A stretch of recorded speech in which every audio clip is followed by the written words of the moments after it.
everyone. My name is Kylie Sherrill, Tech Services Entomologist with Central Life Sciences. I would like to take a few minutes today to talk about the feed-through fly control options offered through Central Life Sciences. What would your producers do with 20 or more pounds per weaned calf, 30 more pounds per stalker, or 40 more dollars per cow with no added time or labor? It sounds like a dream, but it's quite achievable. Flies can pose a big problem, not only for you, but your livestock as well. Flies can massively impact your herd's bottom line by affecting the cattle's production, transmitting disease, and serving as a source of stress. Each of the four fly species associated with livestock have found ways to maximize the breeding habitats found around the farm. The four fly species associated with livestock are houseflies, stableflies, faceflies, and hornflies. House and stableflies are more associated with confinement areas due to both quickly utilizing decaying organic matter such as soiled bedding, spoiled feed, and waste hay for their larval development sites.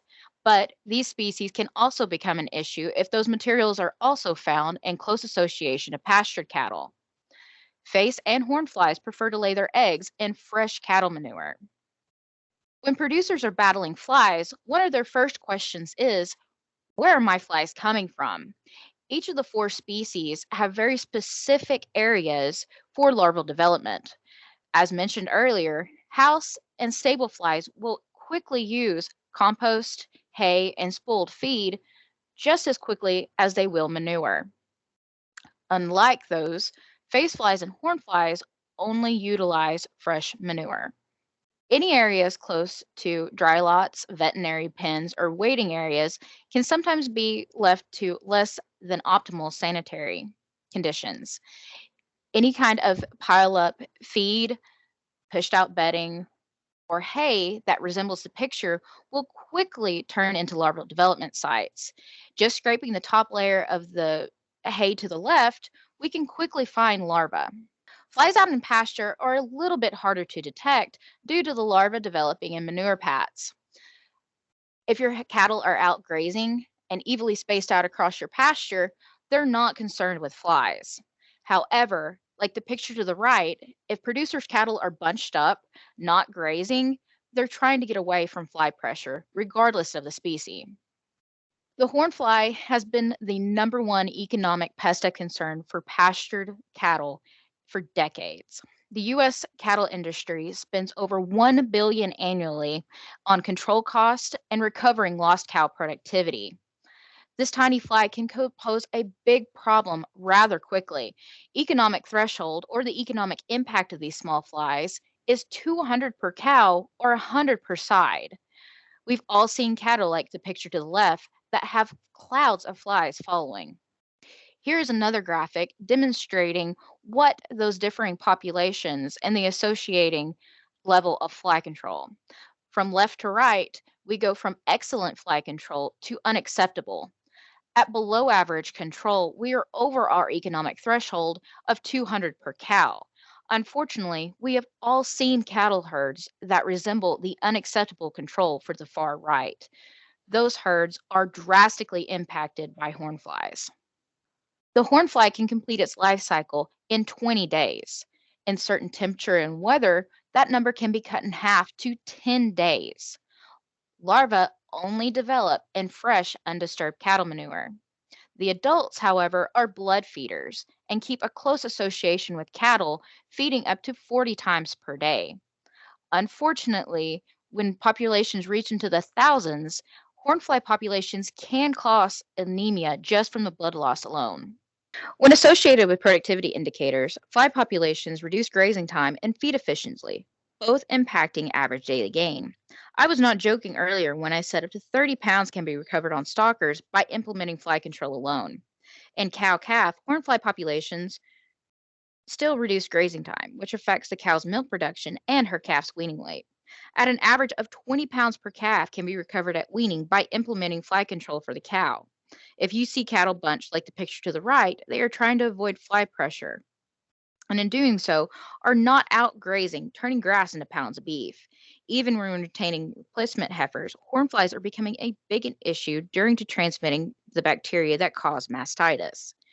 Mastitis in lactating cattle can be hard to spot and treat, But what about before the heifer has even been put in production? Mastitis research by Dr. Stephen Nickerson showed that herds could have over 70% of their retained heifers with mastitis before breeding. Like the picture to the right, untreated mastitis can be damaging enough that the female will never regain functionality in the affected quarters. Central Life Sciences offers two different feed through IGRs. Altosid IGR is for the control of hornflies and pastured cattle. ClariFly Larvicide is for houseflies, stable flies, face flies, and horn flies in a variety of situations and even across livestock species. There is no veterinary feed directive or milk or meat withdrawals associated with either feed through. One of the best questions we get, since we have the two, is which is the better? At Central Life Sciences, we prefer that you feed whichever one to match the fly pressure you are exhibiting. If you have pasture cattle but have an increased face fly load, it's okay to put ClariFly larvicide in a pastured setting. Altosid IGR is a juvenile hormone mimic. It mimics the hormone that signals when to molt into an adult. Therefore, the larvae stay immature and never reach reproductive adulthood. Like I mentioned earlier, Altosid IGR is only for the control of developing hornflies and treated manure in pastured cattle. ClariFly larvicide is a chitin synthesis inhibitor. It interferes with the larvae's ability to form a functional exoskeleton during molting, and the flies will not survive. ClariFly larvicide is for the control of developing houseflies, stable flies, face flies, and horn flies in treated manure. ClariFly larvicide is approved for lactating and non-lactating dairy cattle, beef cattle, including heifers, slaughter cattle, stockers, and calves, including veal, as well as all other livestock species. The feed-through science is pretty interesting. Both feed-through products offered by Central Life Sciences can be added into your existing mineral program. Neither product is uptook by the animal, rather will pass through the digestive system and treat the produced manure immediately. Eggs laid in the treated manure will never reach reproductive adulthood. At Central Life Sciences, we have a few keys to ensure your feed through success.